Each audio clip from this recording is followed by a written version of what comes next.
2 Coríntios 4,15.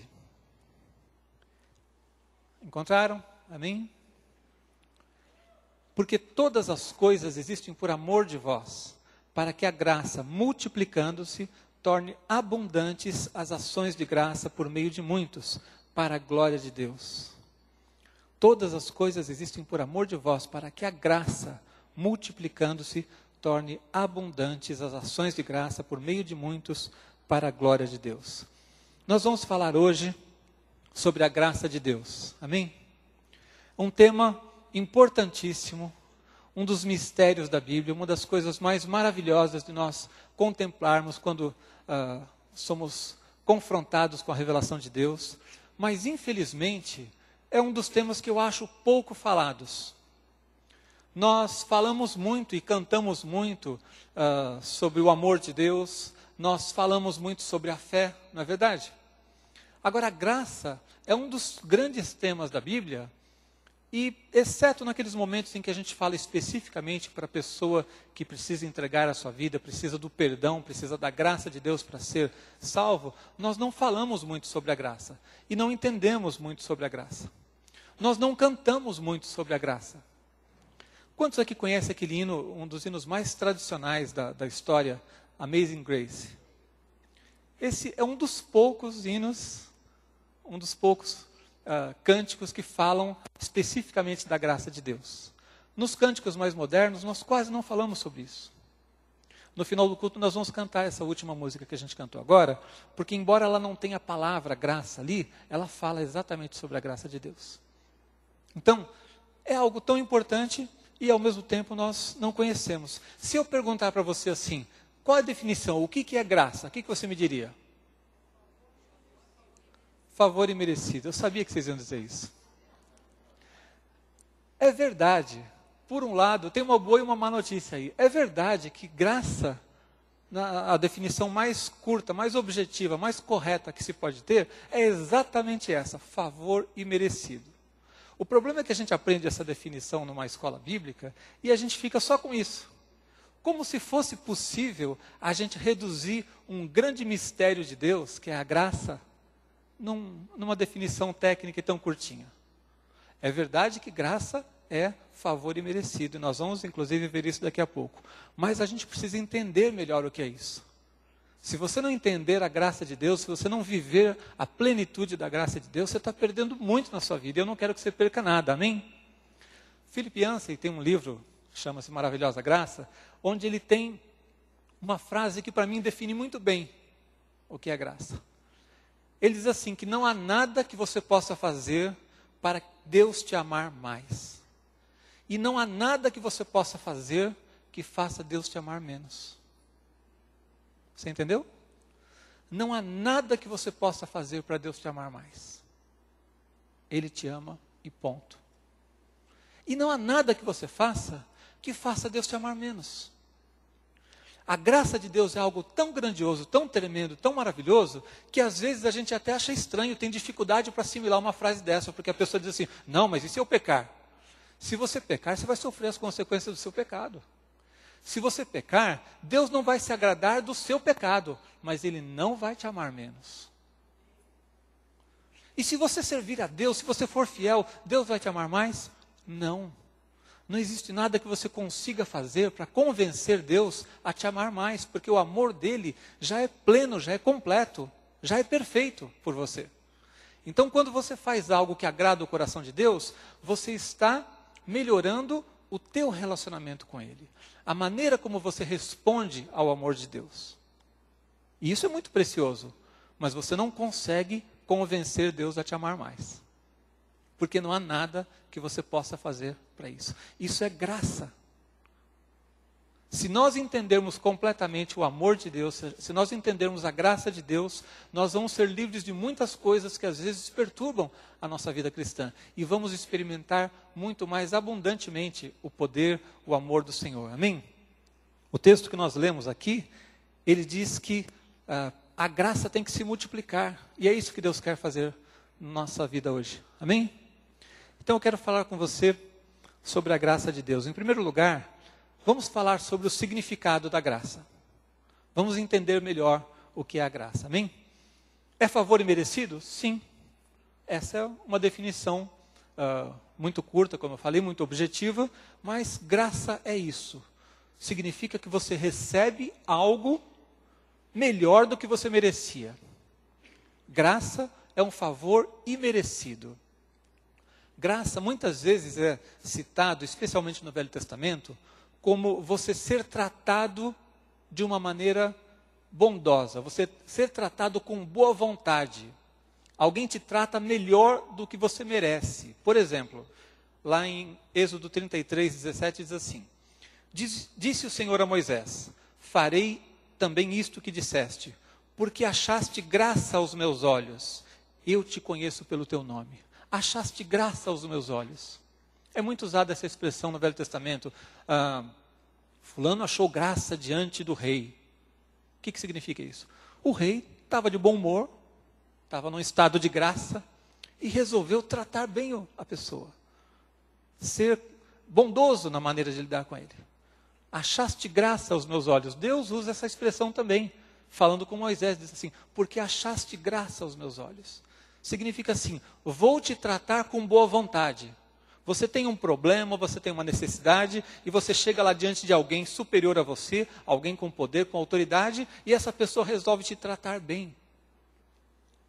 Você já chegou diante de alguém, de um patrão, ou você trabalha com vendas e você vai tentar vender o seu produto, e você chega lá e encontra portas fechadas, encontra uma pessoa que não quer te atender, quando te atende fica olhando no relógio dizendo assim: olha, você tem 2 minutos.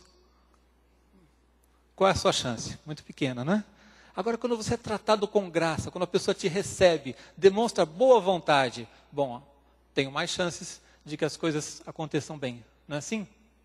Então, graça é favor imerecido. Graça é ser tratado melhor do que eu mereço.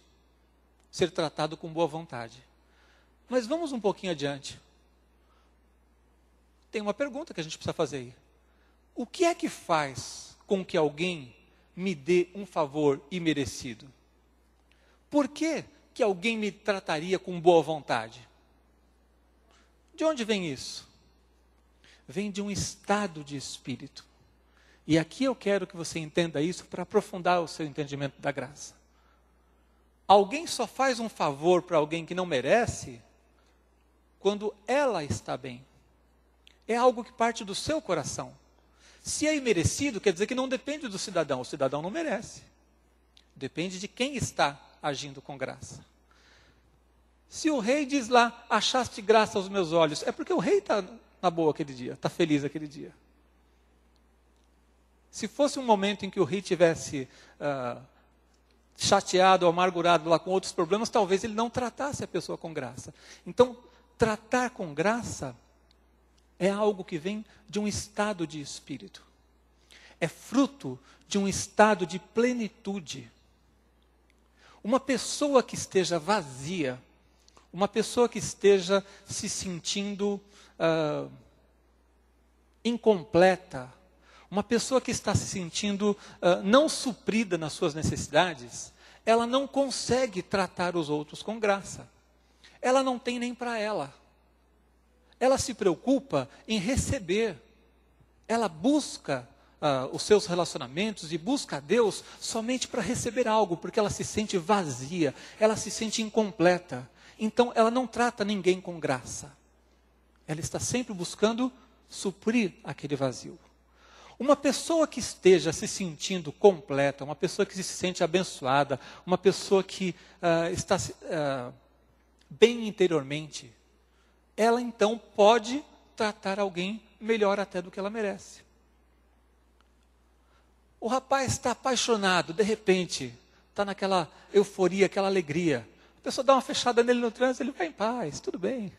Ele está em estado de graça.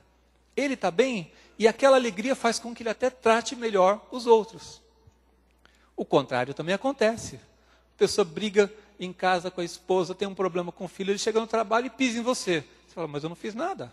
Aí não é graça, não é favor imerecido, é perseguição imerecida, né? Acontece. A pessoa, por estar num estado espiritual, emocional ruim, não consegue tratar os outros com graça. Então a gente, quando pensa que graça é favor imerecido, a gente precisa dar um passo adiante então e perguntar: o que é que faz alguém fazer um favor imerecido para os outros? O que é que faz alguém tratar uma pessoa com boa vontade? De onde é que vem essa graça? Então a pessoa vazia, ela só quer receber. Ela usa os outros para explorar, para tirar algo delas. Uma pessoa desse tipo, uma pessoa que se relaciona com você só para sugar, só para tirar o que você tem, para explorar o que você tem, normalmente ele é chamado, muitas vezes, de desgraçado. Não é assim que as pessoas dizem? Aquele desgraçado só atrapalhou a minha vida. É exatamente o termo que a pessoa merece. A pessoa não tem graça. Ela é uma pessoa vazia, e por ser uma pessoa vazia, por ter necessidades não supridas, ela se relaciona com os outros para explorar, para prejudicar. Ela não consegue tratar os outros com bondade, com amor, não consegue nunca dar aos outros algo melhor do que ele merece. Ela sequer dá à pessoa o respeito, a dignidade que ela merece. Já o oposto é aquela pessoa que você nem conhece. Você está num ambiente e de repente uma pessoa entra e só a presença dela já muda o ambiente. Já viu isso? A pessoa chega com alegria, com paz, com uma atitude positiva e você fala assim: poxa, mas ela não me conhece, por que me tratou bem assim? Por que me fez bem sem nem saber quem eu sou? É porque é uma pessoa que está cheia de graça. E ela pode então comunicar essa graça aos outros. Entendemos melhor um pouquinho o que é a graça? É um favor imerecido? Sim. É ser tratado com boa vontade? Sim. Mas de onde vem isso? Vem de um estado de plenitude. Vem de um estado interior de alguém que é suprido nas suas necessidades. Vamos para o segundo ponto. Eu quero saber onde é que eu acho isso. Você quer saber também? Não é a conclusão lógica? Bom, já entendi o que é graça. Agora, onde é que está a fonte desse negócio? Qual é a fonte da graça, gente? Quem é que pode me dizer? Onde é que eu posso encontrar esse negócio? Alguém tão perfeito, tão bem em si mesmo, que consegue abençoar os outros e tratá-los melhor do que eles merecem. Onde é que tem isso, gente? Exclusivamente em Deus. Exclusivamente em Deus. E aqui, quando eu estou dizendo Deus, Jesus, o Espírito Santo, o Pai. Quero mostrar para você que a única fonte de graça nesse mundo está em Deus. E a Bíblia fala sobre a graça, tanto quando se refere ao Pai, como quando se refere a Jesus e quando se refere ao Espírito Santo. Porque desde que o mundo caiu, desde que entrou o pecado no mundo, o ser humano entrou num estado de desgraça. Nós somos vazios, nós temos necessidades, temos uma carência, nos afastamos de Deus e o pecado transtornou os relacionamentos. Por isso, o mundo, ele tem uma carência muito grande disso. Todas as pessoas se relacionam de alguma maneira para suprir a sua necessidade. E quando todo mundo está querendo sugar, de onde que vamos tirar as coisas? Está todo mundo tentando lutar por si mesmo e todo mundo vazio. Mas quando nós olhamos para Deus, nós vamos encontrar a fonte da graça. Amém? Deixa eu mostrar para você alguns textos. Paulo fala sobre o Pai, sobre Deus, e ele diz assim, 1 Coríntios 15, 10. Mas pela graça de Deus sou o que sou, e a sua graça que me foi concedida não se tornou vã. Antes trabalhei muito mais do que todos eles. Todavia, não eu, mas a graça de Deus comigo. Paulo diz assim, eu fiz muitas coisas, eu trabalhei muito, mas sabe quem é que fez isso? Sabe de onde veio a capacitação para que eu fizesse coisas maravilhosas, para que eu abençoasse vidas, para que eu servisse a Deus? A graça de Deus me capacitou. E ele fala então como o Pai o abençoou e assim ele pôde abençoar outros. Então, o primeiro texto nós vimos o Pai como fonte de graça. Jesus também é fonte de graça? Quantos acreditam nisso? Levante a mão. Quantos não acreditam, saiam correndo daqui. Jesus é a maior fonte de graça que você pode imaginar. Lá no Salmo, já muito antes de Jesus vir ao mundo, um salmo messiânico que apontava para Jesus, diz assim, Salmo 45, 2. Tu és o mais formoso dos filhos dos homens. Nos teus lábios se extravasou a graça. Por isso, Deus te abençoou para sempre. Nos lábios de Jesus se extravasou a graça. Você entende o que é isso? Nunca antes alguém pôde ver a graça sendo expressa nas palavras de uma pessoa como em Jesus.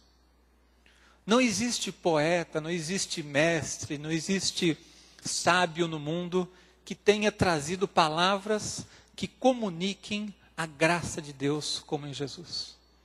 As coisas que Jesus fez foram totalmente surpreendentes. Todo mundo esperava que a mulher apanhada no ato do adultério fosse ser apedrejada. Jesus disse assim: aquele que estiver sem pecado, atire a primeira pedra. Uma frase assim, acabou com todo o problema. No final disse para a mulher: ninguém te condenou? Nem eu te condeno, vai e não peques mais. 2 frases mudaram a vida de uma pessoa. Nos lábios de Jesus se extravasou a graça. Jesus é a encarnação da graça. Você quer saber o que é graça? Conheça Jesus. Olhe para Jesus. Leia a Bíblia para saber das riquezas de Jesus. Ore para ter comunhão com Ele. Entregue tua vida a Jesus. Jesus é a encarnação da graça. E muitos outros textos, eu não posso colocar todos aqui, porque seriam centenas. Mas João, no 1º capítulo, diz assim: o verbo se fez carne e habitou entre nós, cheio de graça e de verdade, e vimos a sua glória como do unigênito do Pai. Depois, logo no versículo 17, ele diz assim: a lei foi dada por intermédio de Moisés, a graça e a verdade vieram por Jesus Cristo. Jesus, o teu Senhor, é a fonte de toda a graça na tua vida. Amém? Você pode crer que você vai ser tratado com boa vontade quando você entra diante do Pai, porque você ora no nome de Jesus. Amém? Você, quando está diante de Deus, Deus não está olhando para os seus problemas, para os seus pecados, para as suas dificuldades, para os seus defeitos, porque isso seria tratar a pessoa segundo o que ela merece. E graça é favor imerecido. Você é tratado com graça diante de Deus, porque você é um servo de Jesus, lavado pelo sangue de Jesus, e porque Jesus é a encarnação da graça. Amém? Você pode glorificar a Deus por isso? Você pode exaltar o nome de Jesus? Toda a graça está sobre a tua vida por causa do sangue de Jesus. Nunca se sinta intimidado na hora de orar, na hora de buscar a Deus. Nunca deixe o diabo ficar tentando trazer desgraça no teu ouvido e dizer assim: você não merece, você não presta. Essa é a nossa desgraça, essa é a nossa fraqueza, essa é a nossa miséria mesmo. Mas quando você está diante do Senhor, você está diante do Rei da graça, do Príncipe, da fonte de toda a graça. Amém? E o Espírito Santo também. O Espírito Santo também é associado à graça. E aqui talvez a gente fique até surpreso. A gente está acostumado a pensar em Jesus como a fonte da graça.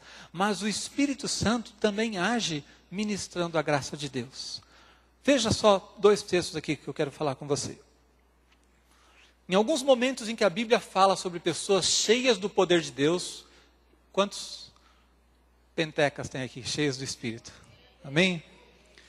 A Bíblia fala sobre ser cheio do Espírito e fala sobre a graça.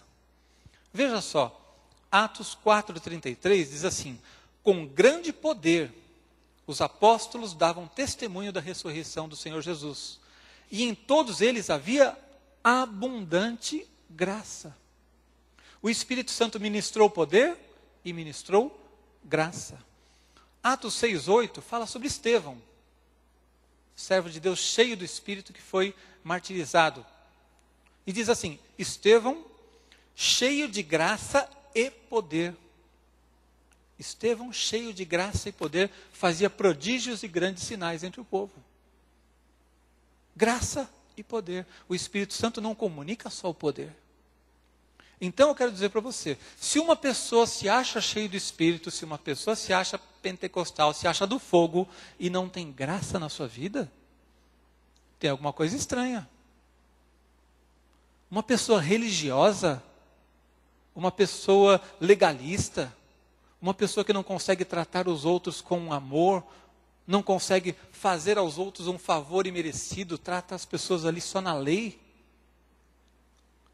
não consegue ter uma atitude misericordiosa, se não está cheio da graça, eu duvido seriamente de que esteja cheio do poder, ou cheio do Espírito. Porque o Espírito comunica o poder, é o mesmo que comunica a graça. Então você conhece uma pessoa que realmente anda com Deus, uma pessoa que anda com Jesus, uma pessoa que é cheia do Espírito, quando você olha para ele e só de conversar 2 minutos com a pessoa, você já se sente em paz. Você já se sente mudado, transformado. Você percebe que está diante de uma pessoa que está em comunhão com o Espírito Santo. O Espírito Santo comunica o poder e comunica a graça.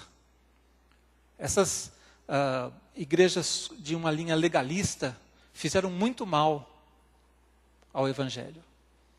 Muitas pessoas se afastaram de Jesus por serem tratadas na base da lei, por serem pisadas quando pecavam. Conheci já e já tive a oportunidade de aconselhar pessoas que chegaram e disseram assim, igreja? Não.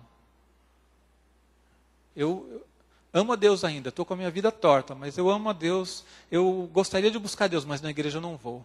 Por quê? Porque quando passaram por um problema, em vez de encontrar graça, foram pisados, foram massacrados. Não encontraram favor imerecido. Você não merece? Fora daqui. A graça é pegar aquele que merece ser expulso daqui e dizer assim, mas Deus te ama e nós vamos lutar por você. Nós vamos orar por você. Nós cremos na restauração da tua vida, amém? Então, quem é cheio do Espírito é cheio da graça também.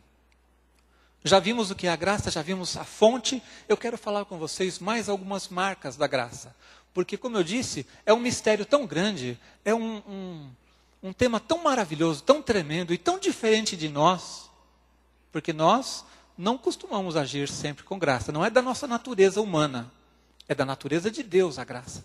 Então é algo que nem sempre a gente compreende. Por isso eu quero falar com vocês agora mais um pouco sobre algumas marcas da graça. Amém?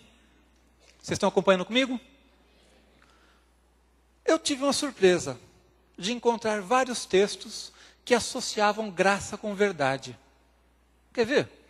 Salmo 85, 10 diz assim, encontraram-se a graça e a verdade, a justiça e a paz se beijaram. Que texto maravilhoso.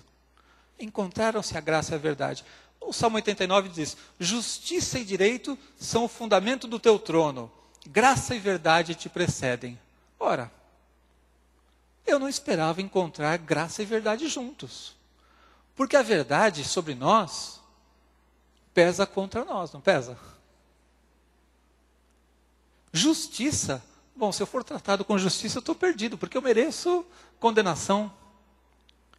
Então, quando a Bíblia associa graça e verdade, eu queria que você entendesse o que está por trás disso aqui. Deus nos trata com graça, mesmo conhecendo toda a verdade sobre você.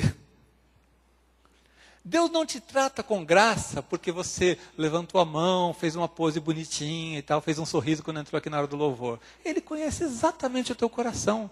Ele sabe se você está aqui e não está nem aí com o que está acontecendo. Ele sabe de todos os seus pecados, de todo o seu passado. Ele conhece os erros que você vai cometer no futuro.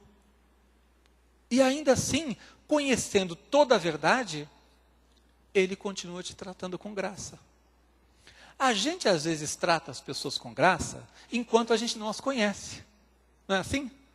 Você conhece uma pessoa e você fica entusiasmado, a pessoa é um bom, sabe fazer um marketing pessoal e fala bem de si mesmo e parece uma pessoa agradável. Puxa, que bacana, vou ser amigo dessa pessoa. Passa 3 meses e você fala assim, picareta, me enrolou, levou meu dinheiro ainda. Aí você não trata mais a pessoa com graça, porque agora você conhece o caráter do sujeito. Né? A pessoa se apaixona e, por estar apaixonada, óbvio que vai tratar a pessoa com graça.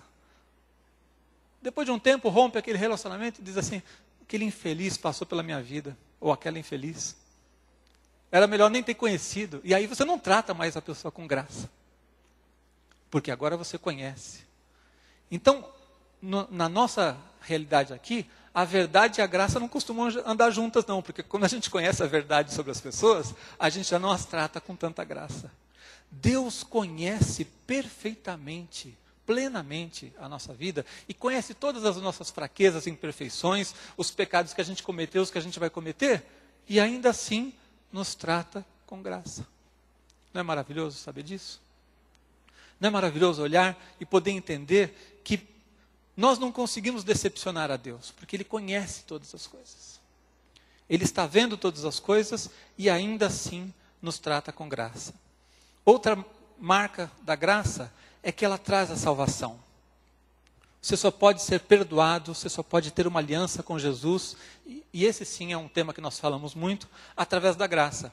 Romanos 3:24 diz assim: nós fomos justificados gratuitamente por sua graça, mediante a redenção que há em Cristo Jesus. Nós somos salvos por causa da graça de Deus, não merecemos nada. Mesmo cristãos evangélicos, muitas vezes, não entendem perfeitamente isso. Eu passei por isso quando eu me converti. Eu ouvi a pregação de que a salvação era pela graça, de que Jesus tinha morrido por mim. Você já creu nisso, já entendeu? Amém? Só que quando eu me converti, eu ainda era meio bobinho, eu não tinha entendido completamente a graça de Deus, e eu pensei assim, tá bom, eu fui salvo pela graça, agora eu preciso mostrar para Deus que Ele fez um bom investimento em mim. E eu comecei a trabalhar na igreja, a trabalhar para Deus, para tentar provar para Deus que eu merecia o que Ele tinha me dado. Resquício ainda do pensamento natural humano, que não consegue aceitar completamente a graça. Como é que Deus me perdoa sem eu fazer nada? Tem que fazer alguma coisa para merecer o que Ele fez por mim. E esse trabalho para Deus, que para muita gente era dedicação, olha que bonito, um jovem servindo a Deus, ainda era fruto de um entendimento errado. Depois que eu realmente entendi a graça de Deus e aceitei que eu era perdoado, aceito e ponto final, eu não parei de trabalhar para Deus, ao contrário, aí eu trabalhei mais ainda. Mas por alegria, por gratidão, não para tentar provar para Deus que eu merecia alguma coisa. E a coisa mais infeliz que uma pessoa pode fazer na vida é tentar provar para Deus que você merece algo. Quantos aqui já se pegaram nesse erro? Você vai orar e se diz, Deus, mas eu sou teu servo, eu sou fiel, por que eu estou passando isso? E você fica tentando provar para Deus que você merece. Graça é favor imerecido. Quantos não entendem o Evangelho porque acham, não, mas a pessoa vai ser perdoada e vai ser aceita assim, sem mais nem menos? É assim. É graça. Flui do coração de Deus, desse estado de plenitude que só existe em Deus. Não é do meu merecimento. Não é do que eu fiz, é do que Jesus fez por mim. Amém? A graça, ela traz também restauração. Ela não traz somente a bênção da salvação, do perdão dos pecados. Mas muitas vezes a graça é experimentada nas nossas vidas nos momentos mais difíceis. Nos momentos de desgraça humana é que a gente conhece a graça divina. Nos momentos de sofrimento, de dificuldades, pessoas que passaram por grandes lutas, por grande destruição na sua vida, muitas vezes são os que mais conhecem a graça. Pessoal que passou, por exemplo, por a destruição das drogas, de um alcoolismo, de uma vida de prostituição. Muitas vezes são as pessoas que têm mais riqueza espiritual quando se convertem. Porque sofreram tanto, estavam num momento de tanta desgraça quando tiveram um encontro com Jesus, que na hora que são transformados nisso tudo, sua vida se transforma em ações de graça. Gratidão a Deus por tudo aquilo que receberam. Jesus disse isso. Aquele que muito é perdoado, muito ama. Aquele que pouco é perdoado, pouco ama. Então, aquela situação que parecia de desgraça, de sofrimento, de destruição, quando a gente tem um encontro com Jesus, se transforma em algo que traz a graça de Deus abundantemente sobre as nossas vidas. Então, muitas vezes, nós vemos na Bíblia referências à graça que traz mudança, restauração. Quer ver alguns textos? Várias exaltações a Deus nos Salmos, como no Salmo 103, que diz assim, Ele é quem da cova redime a tua vida e te coroa de graça e misericórdia. Você está quase na morte lá, da cova Ele redime a tua vida. Salmo 6,4 diz, volta-te, volta-te, Senhor, e livra minha alma, salva-me por tua graça. É um clamor de alguém que está num momento de grande aflição.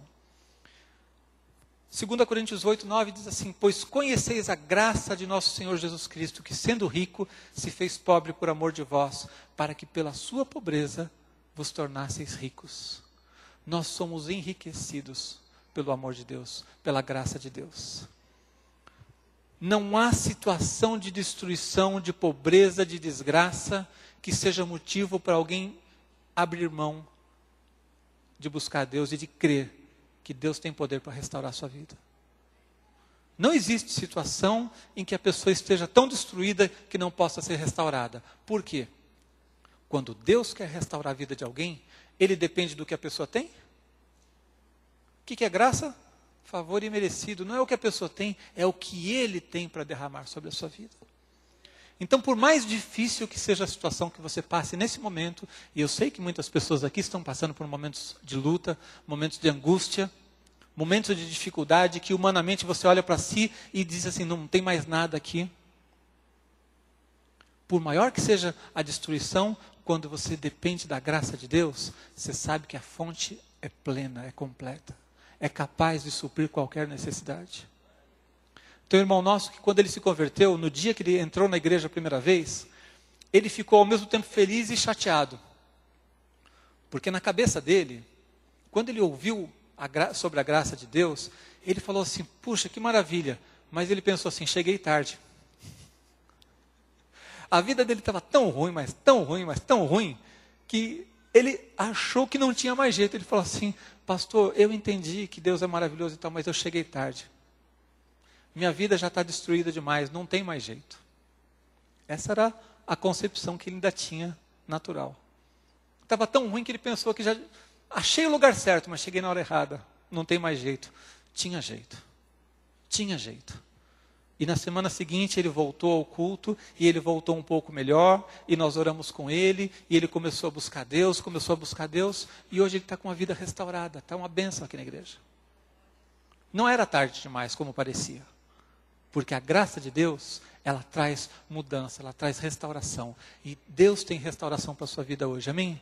Não depende de você, não depende do que você fez, não depende do que você deixou de fazer, não depende dos recursos que você tem naturalmente.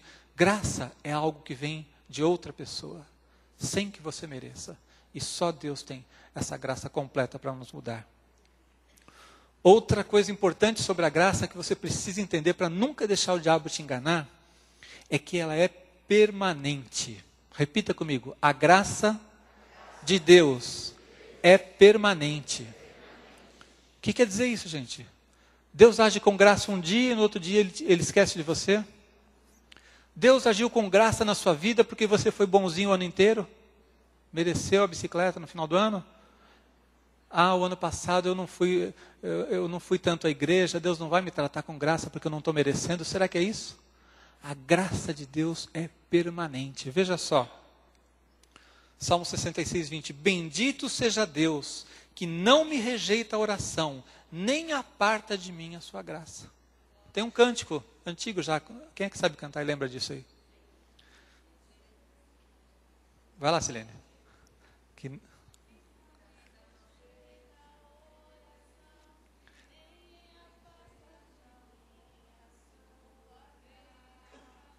Amém. É isso. Bendito seja Deus, que não me rejeita a oração, nem afasta de mim a sua graça. Deus não age com graça com você hoje e amanhã te esquece. Deus não rejeita a sua oração porque hoje você não é tão bonzinho. Sempre que a gente busca a Deus com o coração íntegro, sempre que a gente busca a Deus para realmente experimentar a sua graça, a fonte está lá. Não seca, não muda de lugar. Quantas vezes o diabo te enganou e conseguiu vantagem na sua vida porque ele convenceu você de que Deus não ia ouvir sua oração? Quantas? Quantas vezes você nem orou porque achou não vai adiantar porque Deus não vai me ouvir? Quantas vezes você talvez tenha pensado assim, mas eu fiz de novo a mesma besteira. Agora Deus deve estar cansado de mim. Agora acho que eu ultrapassei o limite da paciência de Deus. Acho que eu exagerei. Deus é que é exagerado na sua graça, amém? Deus é que é exagerado na sua graça. É isso que diz aquele texto que nós falamos, que nos lábios de Jesus se extravasou a graça. Ele é exagerado em te amar. Amém? Outra, acabei quase falando aqui, adiantando, outra marca importante da graça que nós vemos na Bíblia é que ela é abundante. Não é só permanente, é abundante. Vários textos que falam sobre a graça, elas usam a palavra abundante. E Paulo ainda foi mais exagerado, e ele falou assim, 2 Coríntios 9, 14. Enquanto oram eles a vosso favor, com grande afeto, em virtude da superabundante graça de Deus que há em vós. Superabundante. Eu tenho a impressão, eu não conheço muito do grego para saber se essa palavra existe, se ela era muito usada em outros lugares. Mas eu tenho a impressão que Paulo ficou inventando palavras. Parece que ele queria, assim, quando ele ia falar da graça de Deus, ele tinha um entendimento assim, de que era algo tão grande, mas tão grande, tão maravilhoso, que ele ficava procurando palavras para tentar descrever a graça. Então ele disse que a graça é superabundante. Abundante já é bom, não é? Se você tem abundância do amor de Deus, não está bom? Paulo não ficou satisfeito. Ele falou, como é que eu vou explicar esse negócio para entrar na cabeça dessa gente que realmente não há nada que eles possam fazer para que Deus os ame mais, e não há nada que eles façam que faça com que Deus os ame menos? Como é que eu posso transmitir para as pessoas que a graça de Deus é tão grande? Então ele foi lá, superabundante graça de Deus. No outro texto ele fala da abundância da graça. Sempre usa palavras assim, superlativas. Sabe o que quer dizer isso? A graça é algo tão maravilhoso que as palavras do nosso vocabulário são imperfeitas, incapazes de transmitir uma ideia completa. Eu aqui como pregador, tentando explicar isso para você, não consigo. Não tem palavras, argumentos que eu consiga dizer aqui para dar a dimensão completa do que é a graça de Deus. É tão grande que não cabe no nosso pequeno e fraco vocabulário. Amém? Graça de Deus, ela capacita. Ela traz poder sobre a tua vida. Nenhum de nós tem desculpa para não servir a Deus, dizendo assim, mas eu não tenho tantas qualidades, eu não tenho tantos... Porque é a graça de Deus que nos capacita. Paulo disse isso. Mediante a graça de Deus é que eu fiz tudo o que eu fiz. A sua graça não foi vã para comigo. Então, eu quero... Nosso último ponto aqui. Já entendeu um pouco mais da graça? Amém? Compreendeu um pouquinho mais, ampliou seu entendimento do que significa a graça de Deus? Entendeu melhor o que é esse favor imerecido? O que é que eu faço com isso? Como é que isso se relaciona com a minha vida agora? A Bíblia diz que a graça não é algo que simplesmente cai sobre a nossa cabeça. Eu preciso andar na graça. Amém? Eu preciso crescer na graça. Quando a Bíblia usa essas expressões e fala sobre andar na graça, por exemplo, Hebreus 4,16 diz assim, acheguemo-nos, portanto, confiadamente junto ao trono da graça. Quer dizer, eu tenho que buscar. Depende de mim também? Sim. Eu preciso me achegar ao trono da graça. O que é se achegar ao trono da graça? Eu preciso buscar a Deus. Eu preciso me ajoelhar lá e orar e pedir que Ele faça as coisas na minha vida. Então a graça, ainda que seja tão maravilhosa, seja imerecida, ela precisa ser buscada. Eu preciso orar. Eu preciso dizer, Deus, derrama sobre minha vida a tua graça. Não para mover a mão dele, mas para que eu possa estar nesse nível. Para que eu possa compreender o que Deus tem para a minha vida. Para que eu possa me apropriar da graça. Se você andar negligentemente, distraído, sem buscar, o diabo vai lançar mentiras na tua cabeça, dizendo você não merece. Nem venha no culto no próximo domingo, porque você é um pecador. Vai dizer isso para você, se já não disse. Talvez alguns não tenham vindo aqui ao culto, porque ouviram essa voz do diabo. Então, se nós não nos chegamos ao trono da graça, como é que vamos recebê-lo? Por mais que seja algo que flui do coração de Deus, a Bíblia diz que eu tenho que buscar. eu tenho que buscar, tenho que me fortalecer nela. Paulo escreveu aos Gálatas, o livro de Gálatas foi escrito para gente que estava se apartando da graça. Estava tentando voltar para o legalismo, tentando voltar a tentar buscar justiça própria. E Paulo diz para eles assim: admira-me que estejais passando tão depressa daquele que vos chamou da graça de Cristo para outro evangelho. As pessoas podem sair da graça de Deus, voltar para o legalismo. Então, a minha atitude diante de Deus é muito importante. Precisa ser uma atitude de busca, precisa ser uma atitude de quem se fortalece. Timóteo era um jovem muito frágil ainda na sua fé, um jovem pastor, e Paulo disse para ele assim: Timóteo, fortifica-te na graça. Busque a graça de Deus, porque na graça de Deus você é fortalecido. Você vai receber um favor imerecido, você vai receber uma graça, um poder, uma capacitação, além do seu limite natural. Então se fortaleça na graça de Deus. Tem uma responsabilidade nossa de buscar, amém? E quanto mais eu busco, mais eu vou poder transmitir. E eu quero concluir essa palavra aqui, dando um desafio muito sério para você. É maravilhoso ouvir sobre a graça de Deus e entender tudo o que a graça de Deus faz por mim, amém? Mas o plano de Deus não parou aí. O primeiro versículo que nós lemos falava sobre multiplicação da graça. Quando Deus manifesta a sua graça na minha vida, o que Ele quer é que essa graça seja multiplicada. O mundo aí fora está vivendo em desgraça, é verdade? O mundo aí fora está extremamente carente, porque o pecado secou, esvaziou a vida das pessoas. E por isso, elas não têm aquele estado de plenitude para poder agir com graça. Nós somos o antídoto para essa desgraça do mundo. Você entendeu? Você é o antídoto para essa desgraça desse mundo. Porque na medida em que você é cheio da graça de Deus, você também vai transbordar e vai abençoar outras vidas. Essa é a vontade de Deus, esse é o plano de Deus. Deus não derramou a sua graça só para que você fosse abençoado. Deus amou o mundo, a Bíblia diz, não amou só você. Deus amou o mundo, de tal maneira que deu seu Filho unigênito, para que todo aquele que nele crê não pereça, mas tenha vida eterna. Então sabe qual é a vontade de Deus? Sabe qual é o plano de Deus?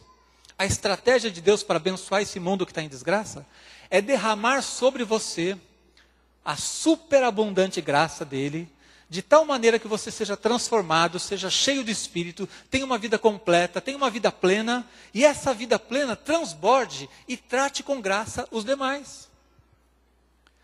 O texto de 2 Coríntios 4,15 diz: porque todas as coisas existem por amor de vós, para que a graça, multiplicando-se, torne abundantes as ações de graça por meio de muitos para a glória de Deus. Quando nós agimos com graça nesse mundo, estamos manifestando o conhecimento de Deus. E as pessoas abençoadas por você vão fazer o quê? Trazer ações de graça ao Senhor. E o nome do Senhor vai ser glorificado. O nome de Jesus é glorificado no mundo quando eu sou cheio da graça de Deus e me torno uma pessoa plena, completa, uma pessoa abençoada, capaz de tratar os outros com graça e fazer por eles um favor imerecido. Se nós que somos povo de Deus, formos um povo vazio, um povo que só busca para si, só quer mais e mais e mais para si, e está sempre vazio, vamos ser um povo desgraçado. Um povo carente da graça, vazio da graça. Agora, o plano de Deus é que você seja cheio, seja restaurado, seja abençoado, e através dessa bênção sobre a sua vida, seja multiplicada a graça de Deus na vida de outros. Quando isso acontece, as pessoas vão dizer: glória a Deus, glória a Deus.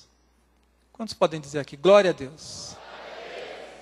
Você está dizendo glória a Deus porque um dia alguém alcançou você com o Evangelho, multiplicou a graça de Deus, e isso transformou, sim, glória ao Senhor.